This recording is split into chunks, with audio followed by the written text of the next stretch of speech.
Hello and welcome to A Gypsy's Kiss, the vlog. I'm Shelley Carney. And I'm Toby Eunice. Stick with us a couple of seconds and we will tell you why we're just tired of the damn poem.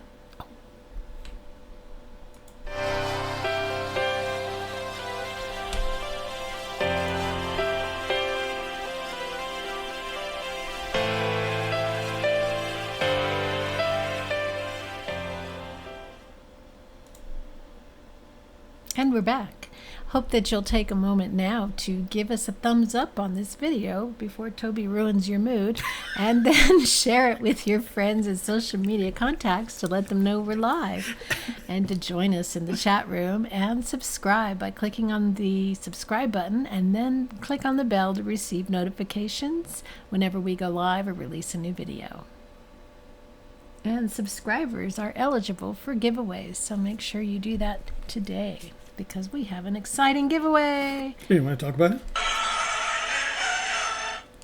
So today's giveaway is the penultimate, the second to the last coin that I have, or medallion, to give away. This one is numbered 648. Ooh, 648. Nice number. So we'll give that a win. And this is a really hard question. I've got a really hard one for you. And Jimmy Fast and Eric Schmidt are in the room, so we're cool. We are cool. We're cool. Let's do our housekeeping while we're at it. Housekeeping! Before Toby gets a chance to depress you any further. Our moderators today are Jimmy Faust, Joe Lewicki, Jason Eunice, Brian Eagle, and Eric Schmidt. And we have Jimmy and Eric in the room so we can keep our chat safe and our conversation flowing. Today's presentation will be followed by an open Q&A. You feel free to ask questions about anything and everything, then Toby will have an answer for you. And then our giveaway will happen after that. And Toby has a caveat for us. So the caveat, actually it should be a caveat for all the videos. These, what we're about to express today are our opinions. And they have no basis, and they are my opinions. You're not going to buy into this one, are you? They are my opinions. And so you can take them or leave them or criticize them, do whatever you want. So that's okay. And there was one other thing that I wanted to say. Today's show is only going to be an hour long. Now, we do our best to get to everybody's questions. So make sure a couple of things. If you have questions, ask them early. Make sure you precede them with the @ a Gypsy's Kiss, so we know that they are for us. The questions are for us. Any question that we don't get to today, add it to the comments box below after the video is published, and I'll answer them there. Okay? So, let me see. What else? I thought I had another slide for you. No? Okay. So first of all, even though she's probably not buying into this, I'd like to thank Shelley Carney and Michael Hoole, with whom I met a couple of times while he was here in the United States. He and Helena are headed back west, and then eventually back to their homes and respective homes in Tokyo and Singapore. But I had a long conversation with him at Starbucks on Monday, and we covered some of this territory with him, and he always provides additional insight into whatever I'm working on at the time. So I'm very grateful that he was here and he was willing to talk about it. So, and to my partner Shelley, who tolerates my craziness. So let's see. So here's the hypothesis I want to state today, and that is the probability of finding Fenn's treasure in his or your lifetime using Fenn's poem is less than 10%. And that's pretty low probability. But what's even more, and this is not meant to be depressing, this is just some opinions that I need to express.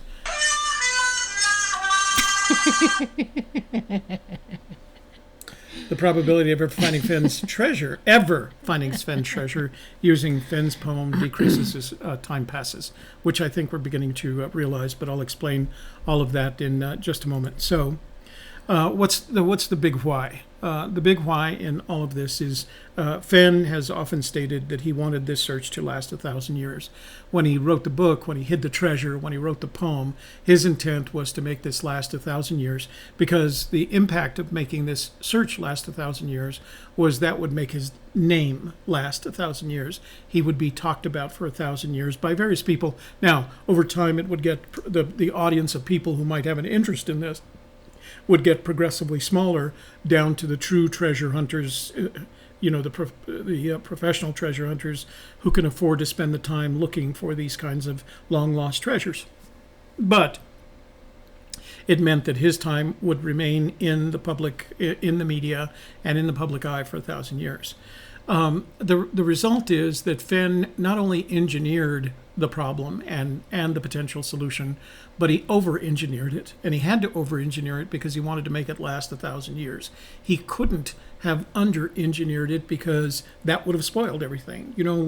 At Moby Dickens, he tells his story about how he was going along fine, and then all of a sudden he had this idea he got cancer, and he got this idea to hide this treasure as a result of some criticism that he took from who was it?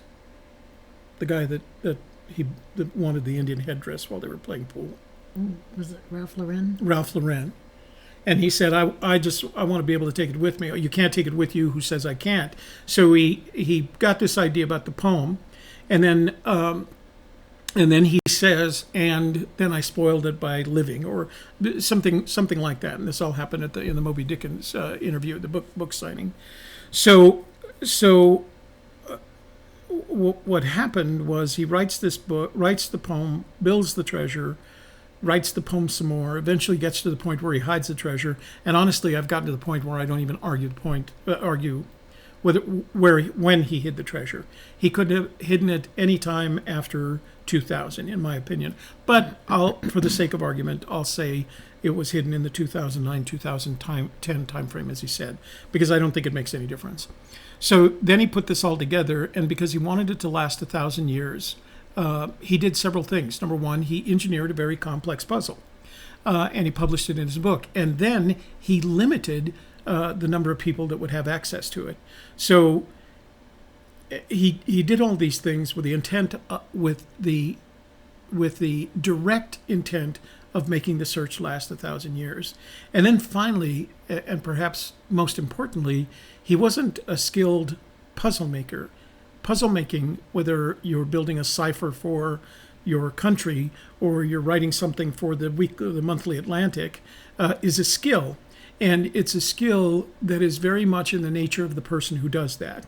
And there are basically two kinds of puzzle makers. There's the what is referred to as the malicious puzzle maker. He wants. On the next slide.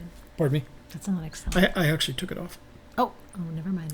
So there's the malicious puzzle maker, and then there's the defensive puzzle maker. And the malicious puzzle maker, although it sounds terrible, the malicious puzzle maker is the one that's basically the jokester of the puzzle making world. He wants to tease you into this, what he perceives to be an insoluble puzzle. And then the defensive puzzle maker basically wants to put all these obstacles in your way of actually solving the puzzle, including where solving the puzzle actually becomes an obstacle. And that's kind of where Fenn was. He was an inexperienced defensive puzzle maker. And although he had a lot of other skills, he was an amateur archaeologist, and a highly regarded amateur archaeologist, an amateur anthropologist. He was an expert in collecting artifacts. He was a great storyteller. That turned him into a passable writer, not a New York Times best-selling writer, but certainly someone who could sell books. And then as a result, he convinced himself he was a pretty good poet. And if you look at the poem from a poetic perspective, it has its faults, but it's a pretty good poem. The problem was that there were several things that he didn't imagine were possible. And if you're a science major, if you were in high school and you remember your science, or if you went to college and you became a science major, you learned something called the scientific method.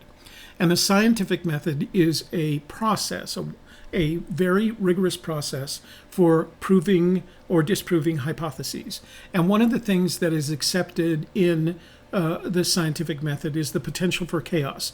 And basically what chaos means is, basically what chaos says is that you can think of almost everything, but it is impossible to think of everything. And although Fenn has said several times he thought of everything, it is impossible to think of everything. And it was made even worse because in this case, Fenn didn't have a model to work from. He was building it on his own. He was imagining this in his own head. And because he had been so successful at so many other things in his life, he just assumed that he would be successful at this. And honestly, apparently, in some ways he has. But he didn't have a model to work from.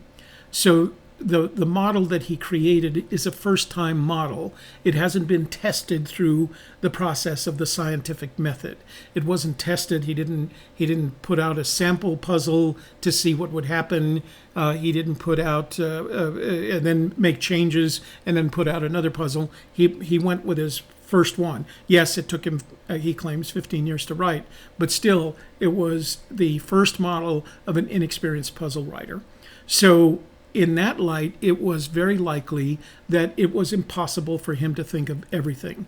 He didn't imagine the instability of the model, and I'll explain that in just a second. He didn't imagine the instability that would result from the growing audience that was going to be created as a result of the media interest in this topic. He didn't imagine, or he considered, I think, the instability of the location in terms of the effects of nature on the location, but was willing to live with that potential, right? Where he says, yeah, it could be burned by, it could have a fire, it could be burned by fire, there could be earthquakes. And the longer the time, of course, the more likely it is that nature's going to make the puzzle more unstable. And then there was the instability of the puzzle, because in the case of puzzles, over time, every puzzle goes one, the other, or both ways. And I think that's where we're at right now. We've got a puzzle that apparently, and I'm using his numbers, 350,000 people are concerning themselves with. And as a result, the puzzle moves further and further away from its original intent and into the realm of one of two areas. One is, and maybe in our case both, because you can see it. One is its interpretation gets progressively more complex. And we've heard Fenn say simplify. So that's definitely one area. And the other area in which it destabilizes is it gets more progressively more trivialized. And if you need any proof that this is actually what's happening, you can go to any of the forums, from the oldest like Dale Neitzel's and Chase Chat to the newest like Harry's and the Hint of Riches, and watch the discussions about the clues in the poem. And you will see that they have achieved this level of either very real complexity or real trivialization. And what I mean by trivialization is, warm waters, ojo caliente, right? It's the simplest solution. And Occam says, of course, the simplest solution is the right one, but when it's trivialized like that, when it's just made trivial and like 20,000 people head for ojo caliente, then the puzzle has become destabilized. And that's where we're at right now. There is the poem and the puzzle in the poem is completely destabilized. So eventually, because of the destabilization, and again, I think this is where we are now, the puzzle not only becomes destabilized, it becomes a distraction, and after it becomes a distraction, it becomes an impedance to finding the treasure. We spend I'm going to make a guess, and that we spend by an order of magnitude more time deconstructing and reconstructing the poem than we actually do boots on the ground. That is just the nature of this beast. I'm not suggesting everybody drop everything, mortgage their house, and head to the Rocky Mountains, but that's the simple fact of the matter is we spend more time destabilizing the poem than stabilizing it, because the only way that you can stabilize it is by putting your boots on the ground. I am reminded of a puzzle, if you will, that Mike Cowling of Cowl Lazars presented several months ago, and he put up this image of the boxes with the numbers in them, and then asked, what would you think is what is it that goes in that last lower left-hand corner box? And everything on that puzzle tells you it should be 6. And then he presented the response, and it was R. And the reason it was R is R stood for reverse. It was a gear shift knob on a car. And the point that he was trying to make is that that puzzle, as you look at it, becomes the distraction where you start going the numbers 1, 3, 5. Oh, it must be 2, 4, 6. Or 1, 2, 3, 4, 5. It must be 6.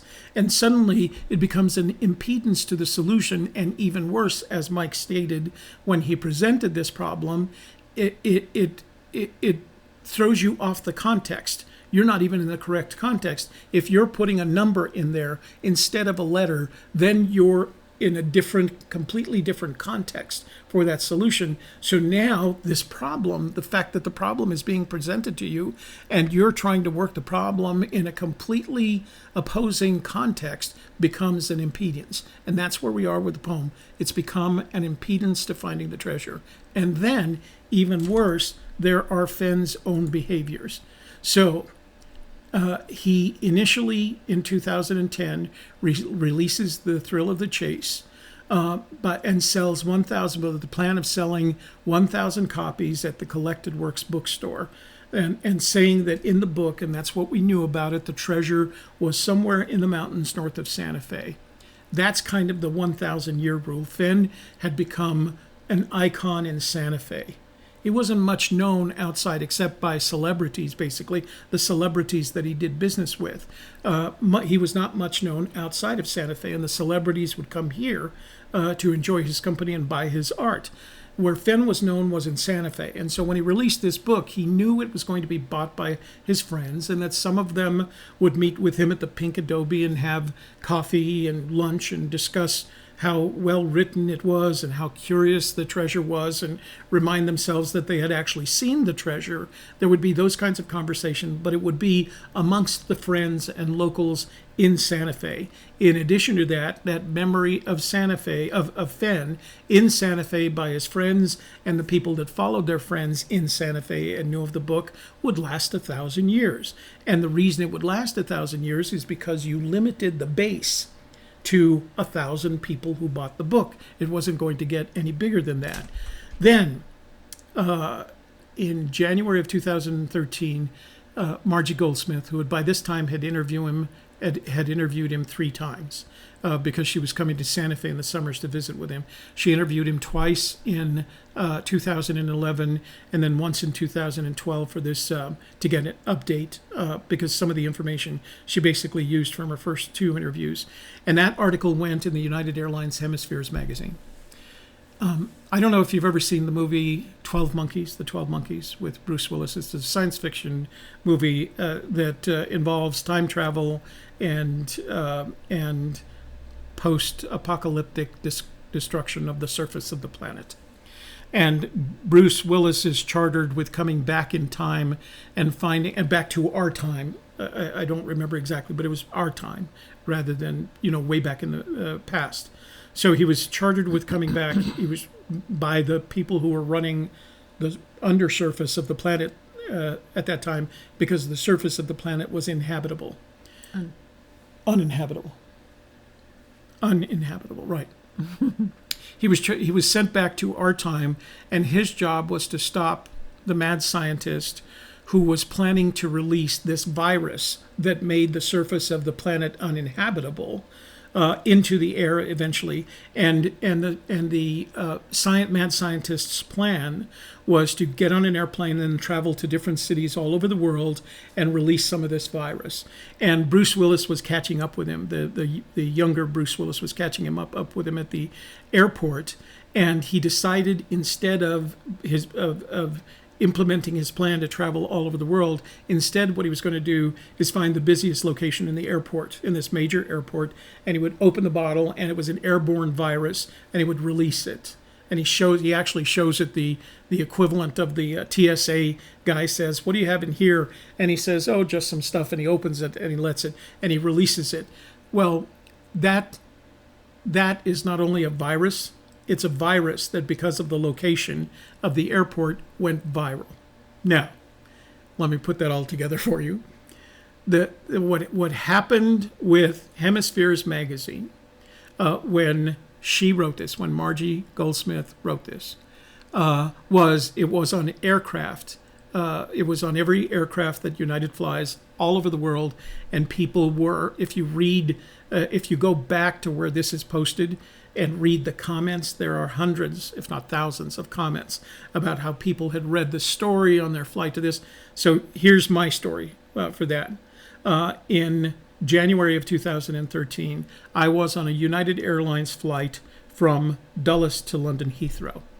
And I picked up my Hemispheres magazine and I started reading it, and I eventually read this article. And I thought it was interesting, primarily because it was from my home state, and I had moved back to New Mexico in 2012. But I hadn't heard of the Fenn treasure until this. And I did something that I had never done before that time. I put that copy of United Hemispheres magazine in my briefcase, and I walked off the aircraft with it at London Heathrow. And it sat in my briefcase for months before I considered it again. And then months later, in August of 2013, maybe September, it was announced that Fenn was going to do a book signing at the Inn at Loretto. So Shelley and I, it was the two of us, right? I met you up there. Why did we have to meet? I was doing something. I think I had my acting class up there at Okay. that time. So anyway, Shelley was up there. I called her, said that this was going on, and we met at the book signing. Fenn signed the book. In the meantime, after I discovered that he was going to be doing that, I reread the book, and that's where I took my interest. The point that I'm trying to make here is that the effect of this Hemispheres magazine was the viral infection all over the world of the chase, and the numbers increased it. In January of 2013, he may have already decided that he was going to grow the chase. And I'm going to explain to you what impact that had in just a few minutes. In the meantime, Fenn is receiving hundreds of emails already telling him where people are searching, and in some cases where they've been searching. Not just that they are searching, but where they've been searching. So sometime in 2014, the 200-foot event, the event in which Fenn says, some people have told me that they've been within 200 feet, is announced.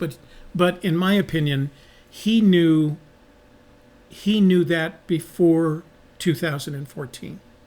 I believe he knew it before 2013. And I believe further that it frightened him. Frightened is not the right word. Intimidate? It intimidated him, right? Because now people were getting close to the treasure. I don't know how many it was. It could be as few as one, for all I know. People were getting closer to the treasure, and that wasn't his intent. And the audience hadn't grown yet. And here was United magazine growing the audience, and soon after that, United was released in January of 2013. I think March or April of 2013, we started with the whole Today Show thing, and that increased it by another order of magnitude. So people were already coming close to this treasure, and now there was a whole bunch of searchers getting into all of this, and the chances of it lasting 1,000 years were diminishing. So, as a result, Fenn spent from 2013 basically, and I don't know whether, I have to believe it was with intent, but it wasn't malicious intent. It was defensive intent for the same reason he wrote the puzzle the way that he did. He spent from 2013 on adding to the chaos and uncertainty, further destabilizing the poem.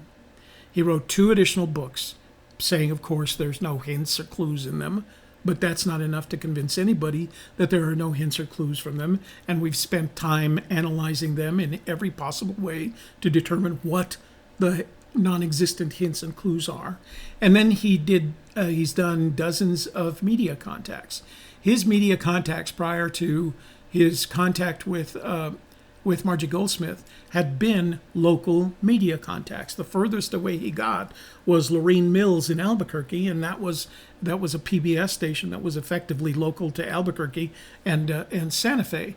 Then he started issuing the scrapbooks, and each scrapbook was disassembled, reverse engineered by everyone in the chase to determine what they could pull out of it. And then the forums, blossomed, if you will, with conversations about the interpretations of the scrapbooks, further destabilizing the poem, further destabilizing the search. He did interviews on television and print and documentary-style interviews with Dale Neitzel, the ones that are on daleneitzel.com.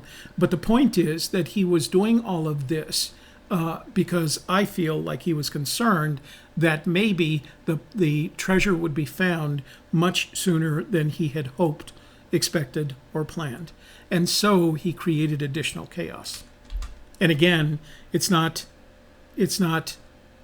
malicious chaos, it's defensive chaos. The same reason he wrote the puzzle, made it so complex, over-engineered it. He did it for defensive reasons, not malicious reasons. So the conclusion that we've come to, I'll qualify this, until proven otherwise, the conclusion that I've come to and have to convince Shelley of, that following the continuously destabilizing poem, and I do mean continuously destabilizing poem, to a location that is special to only one man on the surface of the planet, and is susceptible to the continuous onslaught of the effects of nature, and that the treasure will not be found in our lifetime, and of course Fenn's lifetime, if that's what you do, if that's what you decide to do. So what we're going to do, and what we recommend that you do, is the riddle is not in the poem, it's in Fenn. It's not in the poem, it's in Fenn. If you figure out how Fenn followed his own riddle, because that's the only way it's going to be followed, you can follow that. You can follow Fenn, not the riddle, to the treasure. And I know that sounds a little bit esoteric and maybe even a little bit woo-woo, as Shelley would call it.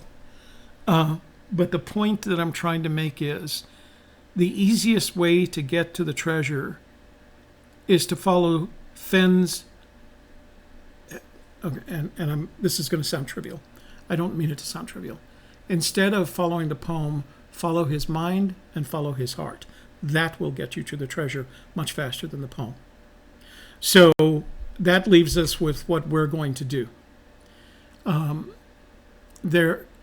Fenn said there are 9 clues in the poem, and that if you followed each one of them, and he said things about them that have nothing to do with the poem, but they're effectively his advice, what he would do, what Fenn would do, right? And that's what it boils down to. I have come to the conclusion, and I have to convince Shelley of this, that the only clues in the poem that are relevant to this are the first 2 clues and the blaze, the last one. I have a feeling that the others were put in place just to make the damn thing interesting and make sure you had enough in the poem. That's where I'm at with all of this. So it's what he did. And he's always said things like, if you're looking for the blaze instead of beginning where warm waters halt, you'll never find the treasure, right?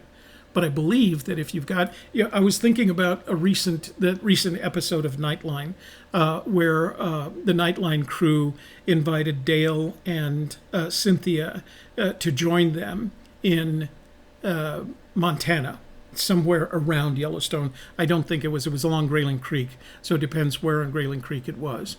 And basically what we saw was a situation where Dale told him, I'm going to take you to where warm waters halt. We'll start there. And then apparently they don't actually start where he said he was going to take them. They actually start in a completely different location. But then they start doing what I refer to as beating the bush, right? And eventually Cynthia says something like, well, look at that over there. Doesn't that look like a blaze? And the host says, so what do we do now? And she says, well, let's get our butts over there and start looking down, or something like that. It was very pragmatic. And it strikes me, and I've always been critical of, not always, I haven't always, nor have I been critical. I've always looked at people who went out in and didn't go anything, just kind of wandered around and beat the bush looking for something. And I've said, well, I don't know, you're going to find the treasure that way. I'm starting to rethink that strategy. I think there's more probability in that than there is in trying to figure out what Fenn was trying to tell us with things like not far but too far to walk. So here's what we're doing. We're going to take what Fenn said. The first clue is begin at where warm waters halt. He said that at Collected Works in October of 2000. No, he said that on Radio New Zealand. On Radio New Zealand in April of 2013. Then at Collected Works, October of 2013, he told, after McGarity asked him a question that was asked from the audience asked a question, and it was, how many clues, the equivalent of how many clues have people cracked? And McGarity repeated it to him, and then he said, I know they've cracked the first two, and went right past the treasure. Several people have done that. And then, in Mysterious Writings, February 2016, he says, the little girl in India cannot get closer than the first two clues. And I've said this in the past, and I'll say it again, and that is the reason the first two clues are important is because they give you an exact starting point. And I think if you can get that exact starting point, head down the canyon, because he tells us to do that, but head down the canyon and start looking for the blaze.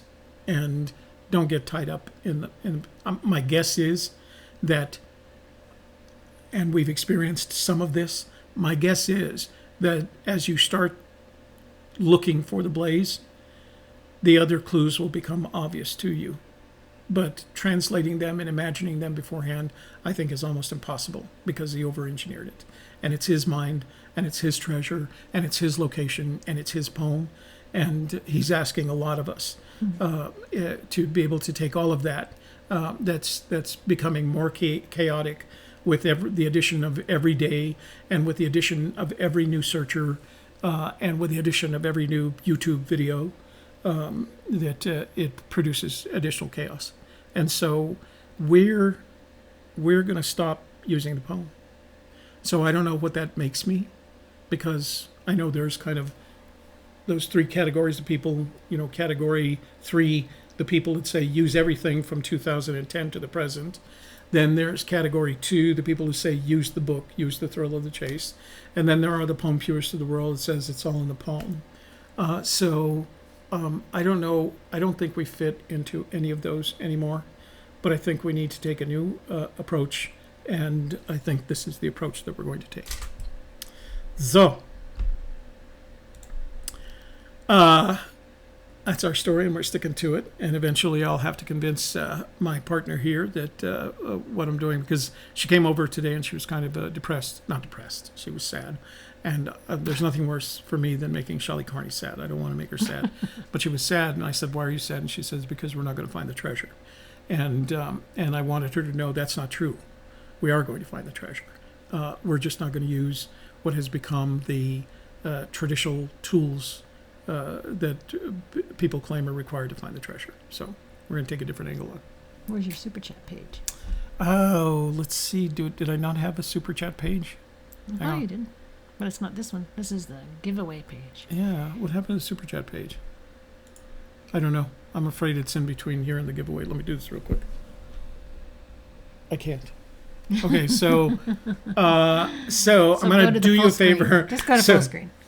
Go to full screen. Okay. Yeah, let's just go to full screen. All right. So we have exactly 26 minutes left in our show. We've got to finish at 2:00 our time, and so we'll do as much in the chat as we can. Don't forget that you have the option for super chat in at the bottom of the chat screen. You'll see a iconic $sign. If you click on that $sign, it will enable you to contribute to our project and has the effect of highlighting your question and moving it to the top of the queue. So I'm going to pull up your. So, okay, that's the top. Okay. Are we saying hello to everybody? Is that the plan? Yeah, go ahead and say hello. Right. Sooner or later, we'll get to some questions. Okay. Well, hello, everybody in the chat room. We have Jimmy Fast, William Ortiz, Journeyman, Brent from Texas, Eric Schmidt, Adventurer, Cherry, Jeremy Milstead, Goldilocks, Sledneck, Holly Purd from Maryland, Sean Martinez from Clovis, Tammy Mattis, Schoolhouse on Maple, hello. Sean, did you get your coin? Let's see, Brian Eagles here today. Let's not do the giveaway in the comments. Oh. Dave Erickson, Virgil Kane, Renee Slarv from California, JT, One Bad Westie, that's a new name, Asheville, North Carolina. One Bad Westie, that's cool. From Asheville, isn't, who did we talk to from Asheville? Our first It's All About You, I forgot his name, is from Asheville. Oh. North Carolina. Okay, Craig Carter's here. Fenn Treasure. Hey from Joe. 11 Bravo 2 Papa. 2 Papa. Treasure Finder. Infantry with Jump School. Jamie Rodriguez. Lori James. Huge hailstorm yesterday in Salida. Taking a break from cleanup. Oh my. We had a big storm last night, but nothing hail, just rain. You guys got everything. Literally. We got a bunch of wind and a bunch of dust and no rain. Okay, scrolling down to Holly. Did you get that? Yep. Larry Lamb. See, Holly, if you had been in the military, you'd know what 11 Bravo 2 Papa means. It's a military occupational specialty, MOS. Means he was in the infantry and then he went to jump school. Larry Lamb says he's going to find it in his lifetime. Cindy Guess, Paul Wood, Steve Smitherman, R.F. Hecky, Susan Hecken, Liable. Let's see. Craig Whittles, Rick Plank from Cincinnati, and Larry's from Kansas. Cherry says, on the BLM map for New Mexico, the orange represents Indian land. Which color represents the BLM land? Yellow. B.J. Chambly from the South. Mr. Winger, 1951. The poem is too abstract in its content and can only have a solve for the person who wrote it, so it will only be discovered by happenstance. The poem then has validity. An aha moment. Yeah, I think we're very close to that same conclusion, Mr. Winger, 1951. Which is why I've got my my pendulum now. So we're going to find it with this. Ha! Once we're on top of it. I'm going to charge it up on Friday during the full moon with the eclipse and the blood moon and everything going on. And then we're going to find it. It's going to take the combination of that kind of stuff. The physical and the metaphysical. That's right. There's K-Pro. Hi, Chris. K-Pro is here. Dale Richards is here. J-Rob from Colorado. TR7 from Virginia. Journeyman J-Rob. Okay. Scrolling down to J-Ra. Goldilocks. Oh, not for us, sorry. Did we say hi to Goldilocks? Yes. Stephen Marilat, Southern California. Dale Richards says, Fenn is much more sneaky than you know. This is only chaos in a sheep's cloak. And this is genius. Davio's here.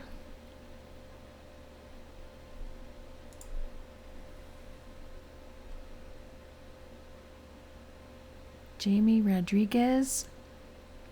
I'm not sure if Fenn actually said this, but I read that someone asked him which direction the blazed face, and he said something to the effect of he's not sure if it faces any. Actually, the question was, what direction did the blaze face? And the person who asked him the question actually controlled it by saying north, south, east, or west. And his response was, I don't think it the equivalent of, I don't think it was any of those directions. And the reason he could say that, and so the conclusion was, well, it must be up or down. The problem with you're talking to a guy who understands directions in Forrest Fenn, and there are 360 directions on the compass. The questioner gave him 4 of them, 0, 360, 90, 180, and 270. And he said, his response was, I don't think it was any of those, meaning that it could have just as likely been the 356 other directions on the compass. Yes. And Chuck Denny is here, thinking Toby needs wine. Well, maybe we'll have some for dinner. Matt is here. Paul. Dale Richards is getting ready for his boots on the ground. Chris K-Pro, Dale Y State. I am in New Mexico in a few weeks. K-Pro's coming back to New Mexico. David Dow is here. Jeff Mann from Wichita. I'm at the bottom.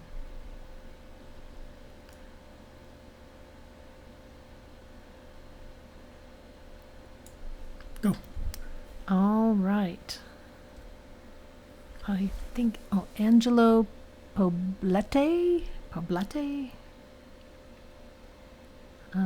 Stephen Marilat. I get the puzzle, but we definitely have context in which to look at the treasure and even further the extra books, the videos and interviews. Of course, your video in 2013 being the best. Okay. Craig Whittles. The genius of the Fenn's holistic poem is that it requires all clues to know that you are even remotely close. Hence, those searchers who have been within 500 feet don't even know it. I don't think Fenn ever said that searchers had been within 500 feet. He said that people had been within 500 feet.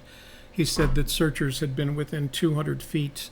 And then in another comment, he said people had figured out the first 2 clues, but had gone right past the treasure. He's never actually made the connection between searchers and the people who resolved the first 2 clues. We did do a video on that. Did you find it? Was it January? No, I can't. I still can't find it. Oh, okay. Well, I'll have to look for it myself.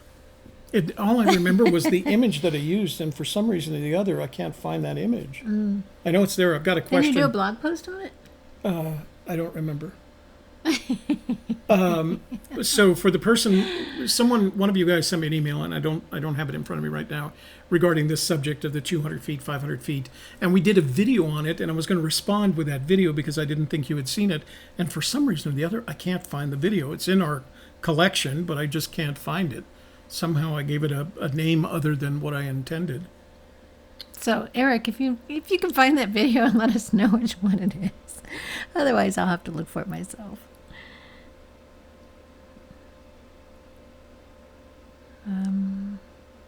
Jason Schonbacher. In the past, Forrest has mentioned how many clues have been solved. A good indication of where the chase currently stands could be identified by answering of this question. Yeah, 2 is the answer. And it's been 2 forever, so... Yeah.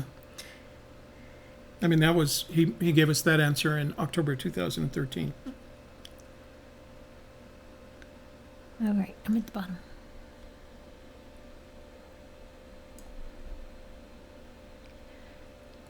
That is some long-winded thoughts.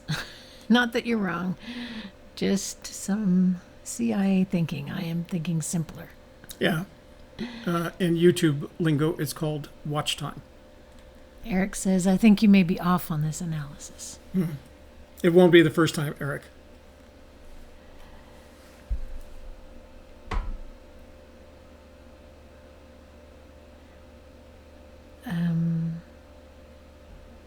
Mary Green's here. Hi, Mary Green. We missed her last week. Why? What did I said? I wish Mary Green was here. She could answer the question.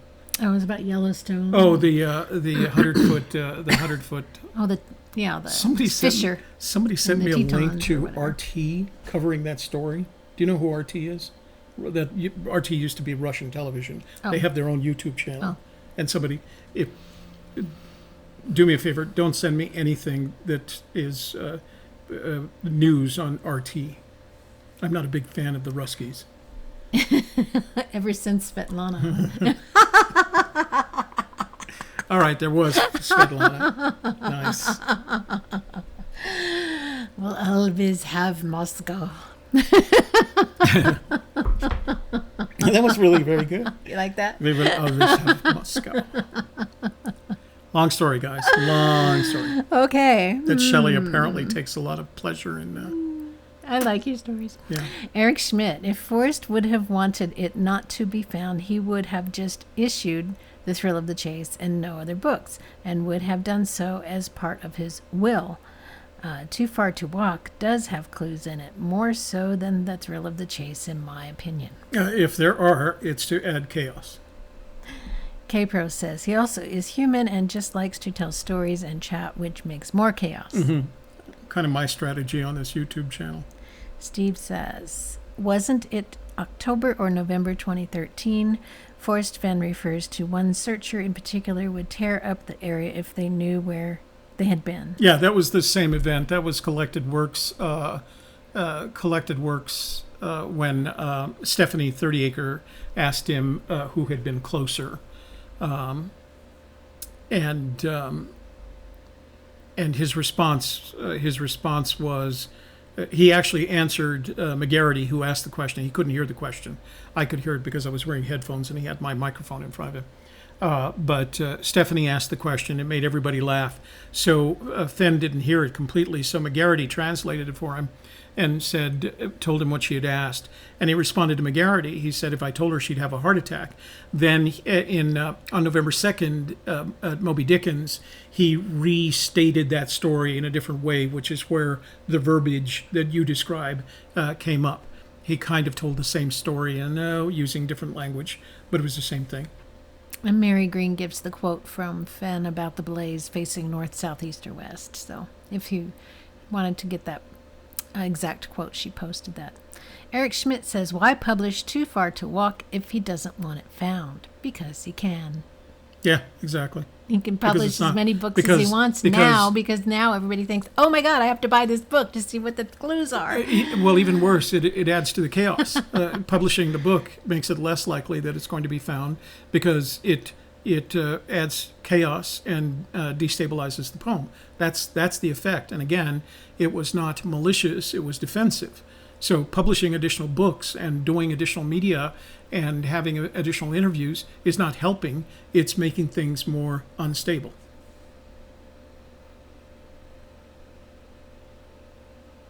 K-Pro agrees with you. What's that? Toby's exactly right. I don't know. Oh. About something. Oh, that might be the north, south, east, or west thing. Etherman. I've suspected that one or more of the clues only makes sense to Forrest. I agree. Journeyman claims disinformation. It may be, but it's still our opinion. So it only becomes disinformation if you take our opinion and make it real. That's your choice. Brian says to help Collected Works, well, actually the proceeds from Too Far to Walk go to his grandchildren, so right. Even better.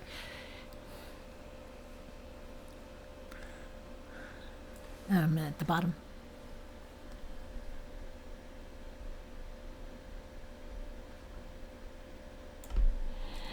Virgil Kane is here. Fenn is the grand illusionist with words and grammar. It's not what you see, but rather what you don't see. That's why we 23 have Minorca. the Hi, pendulum. guys.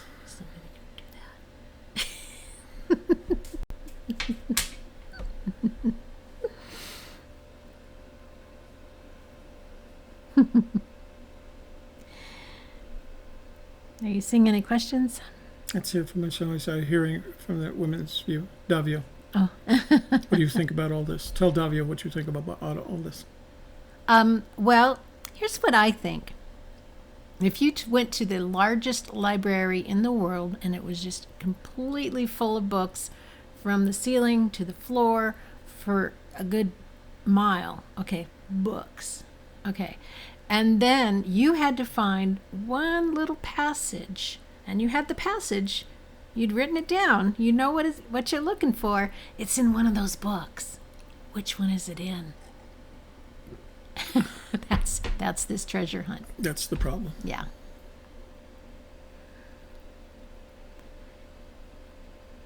So my rationale is Fenn said to use my imagination, so I'm using my imagination. Minotaur got his coin yesterday. Oh, great. That's what I was asking. Who else? We sent a coin to Clovis, Sean Martinez. Oh, Did he say that he got his? I did not see anything about it. And Jimmy Fast got the cookbook, but he had that one sent to his address in middle of the ocean. Middle of the ocean. throw it out in the ocean. Put it in a bottle and throw the bottle in the ocean.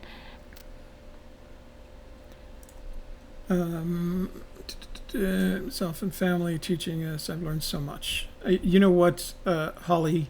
I think that's true of all of us. I am far wiser a person, maybe not wiser, but smarter a person as a result of my interest in the search. I've learned things that I never had any reason prior to this time to learn, and I think that the effect is that it rounds an individual out. And I don't mean like. Where was that at? Where are you? Holly. Oh, right Holly there. at the top. Okay. So Dale Richards claims it's a promise mistake to ignore the poem, and that TTN of the information doesn't hurt and provides context. That's why this is all about opinions, Dale. I love this approach, and it's one that I've used in the beginning. Sean, would you argue with Dale, please?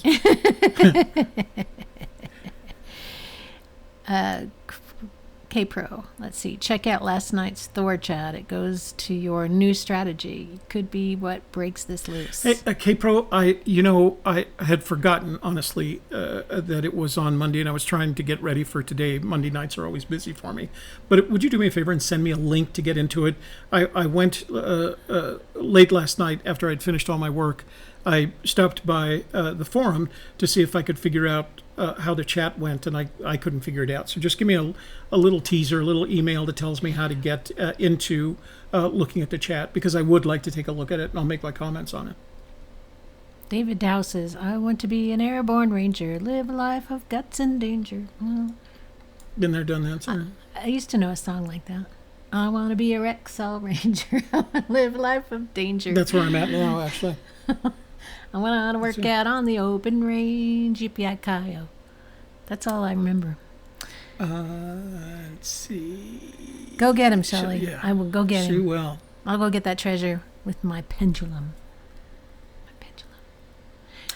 Fenn Treasure, AGK, was there a specific incident? Oh my gosh, Mr. Eunice, call me Toby. Or like they do in the Mideast, Mr. Toby. Just not Tony. Yeah, just not Tony. That brought about this change in your point of view. I don't know if it was a specific incident. Almost all of the results of my research when I get to this point has been, thinking about it. It isn't a specific incident. It is, just the combination of a right, and that's, you guys know that I spent part of my life as an intelligence analyst, and intelligence analysts don't look at a specific incident. Specific incident is a trigger, but what you've done in the meantime is collected all the intelligence and research you can from a variety of sources, both open source and not, and that's what analysis is all about.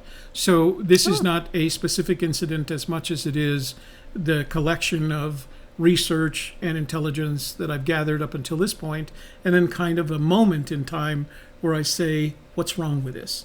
What's different about this? And so that's how a lot of our shows end up. I mean, if you saw last week's show, it was exactly the same thing. So it's not a specific incident as much as it is something's bugging me about the intelligence or the research, rather. Well, Mary Green says she's consumed all of the things possible about Fenn, and she still has no insight. So, yeah. JCOM from South Carolina. John Bobbitt says he just did the 2020 interview, and he talked a lot about us. Wow. Well, hey, John Bobbitt, I heard your name mentioned on the Colbert monologue. Yeah, I was catching up on YouTube last night. I think it was last week. Somebody you used to work with, media advisor, is in the news. So, of course, you're back in the news again too. I think it's that Vanity Fair article that was published. No, it was a person that he had worked with one time. Oh, I see. And so they just connected it with him. Well, we're looking forward, John Bobbitt, you're going to have to let us know when the 2020 interview is going to be released so we can watch it. Well, yeah. I'm sure that whatever you said about us will end up on the cutting room floor, but you're very kind to have said that. Yes, we appreciate that. You're more likely to find it with a St. Anthony medallion than a power crystal. Well, it depends on your beliefs, I guess. But crystals come from the earth. It's funny that you should mention that because my daughter Sean was doing a Facebook live video, and she was painting a miniature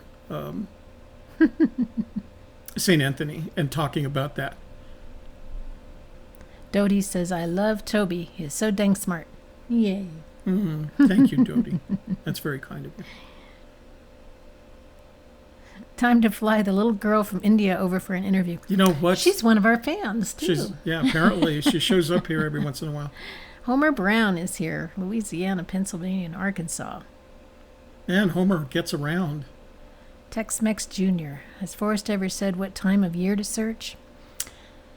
He's done it in the context of safety.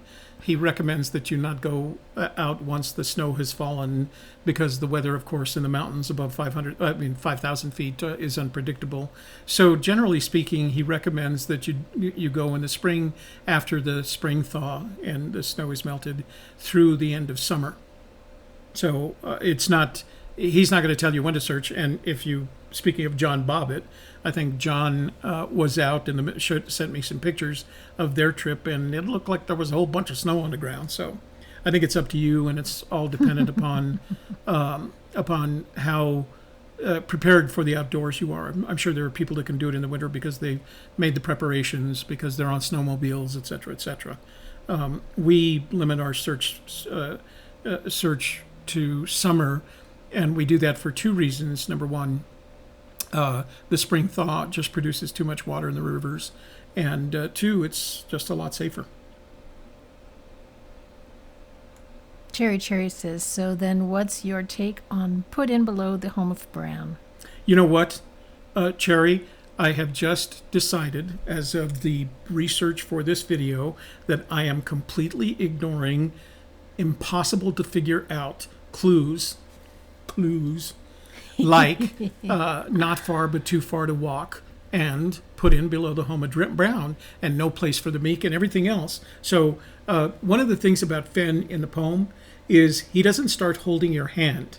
And I'm going to credit this phrase to my conversation with Michael Hool. He doesn't start holding your hand until begin it where warm waters halt. And then he lets go of your hand at the blaze. And who knows where the treasure is in relation to the blaze? Look quickly down, please. Please, Fenn. Please, Fenn. So my new approach to all of this is I'm going to ignore all of that. I'm not going to waste my time with it. I'm going to go to my location where warm water salt intersects with a canyon down, which is what the little girl in India could do. And I'm going to head towards the treasure. And if I bump into what suddenly looks like the home of Brown, and I walk that maybe something was too far to walk, or it strikes me that this new place, I'm going to make that a byproduct of being there as opposed to trying to resolve each one of those. Everything that I know about Fenn and this story tells me that the distance between the intersection of Warm Waters and Canyon Down and where the treasure is located is 500 to 1,000 feet. That's a walkable distance for me. And that's an area in which I can search because I'm not searching a radius. I'm searching down a dang canyon. And if I run into a home of Brown, okay, so much the better. But the hell if I'm going to spend the rest of my life trying to figure out what this guy meant by that. Because it's his thing. God bless him. Don't get me wrong. I love the man, even though he doesn't care as much about me. But... it's killing me, and it's killing 350,000 other people apparently, because there's too much chaos. It's too destabilized. There's too much chaos, and if you don't believe me, walk into any one of the forums and ask the question. Hey, what did you just ask me? Where's the home of Brown? Yeah. But go into any forum, go into all the forums, and post the question, what does everybody think about the home of Brown? And watch it destabilize in both directions, complexity and trivialization, all at once. I'm at the bottom. I think we're at the bottom, too. Mm-hmm. Let's see. Davio is at the bottom. There you go. If you are a poker player, the bookstore video is the best. Great job. Thank you. The bookstore videos. That's right. We agree. Forrest Fenn, Steve says, Forrest Fenn said people have been within 500 feet, and at a different time he said several searchers have been within 500 feet. Which would make the fact that searchers have been within 200 feet correct, because 200 feet is closer than 500. Wayne Cook, so is the blog portion of the show done? See? What? He thinks that we've given up. Oh, no, we haven't given up, Wayne. We're more adamant about that. Let me tell you what's going on in the month of August. We have a trip planned for the August 20th through the 25th. And we're going to the location that we've been scouting now for several months. We're going up there and we're going to spend 5 days. I was going to say tearing that location apart, but it's a national forest, so we won't tear it apart. But we're going to spend 5 days doing exactly what I described we're doing. We're within a couple of days of digging into it. And if we don't find it this time, we're going to plan another one in September if it doesn't snow. And if we don't find it in September, we're going to go back to that exact same spot. And in the meantime, I am going to spend zero in the way of time trying to figure out what Homer Brown is. I mean, not Homer Brown. I know who Homer Brown is. Nothing against you, Homer. Where the Homer Brown is, or what not far, but too far. I'm not going to waste any time on that stuff. I'm just going to go to the area where Fenn's heart is and where my heart is and find that treasure. High Narrative says he's 15 years old and very interested in the thrill of the chase. Well, stick with his High Narrative because we will express opinions. I should say he or she. I'm sorry. We will continue to express opinions that will not make sense in any of all this. So, Homer Brown wants us or anybody to look under the swinging bridge down in the Royal Gorge. It's one of his solutions. Okay. All right, so we got to get going, guys. Sorry, it's a short show today. But we... Have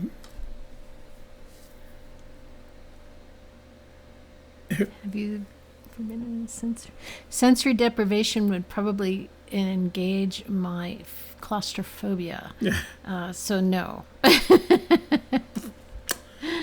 Okay. All right, guys. So let's go over But I do go to a spa, and I go into a hydration pod, so it's similar. Yeah, apparently I completely forgot. Yeah, I would freak out, I think, in the sensory deprivation. Okay, you ready for today's coin question? Coin question. Everybody ready? Pencils and papers? Okay, remember, do not post it on here. Jimmy Fast You don't qualify, so don't share the location. If you know the answer, don't share the answer. Let them figure it out on their own, because you can't win anymore anyway. So make sure you put it in the comments box below. Don't send me an email. Don't try to post in here, etc., etc. And wait until the video is published. Now, YouTube will publish it right after the full publishing. Doesn't go for a couple of hours, but new winners only. No old winners. You've already won. 6-hour time limit from the time of the end of the show. That would be 8 o'clock this evening, our time. And you must be a subscriber to win, and I will ask you for evidence of that. Okay, you ready? Okay. And here it comes. Are you ready? I don't have a drum roll. I need to find my drum roll. Okay, here I'm doing it. 3, 2, 1, and...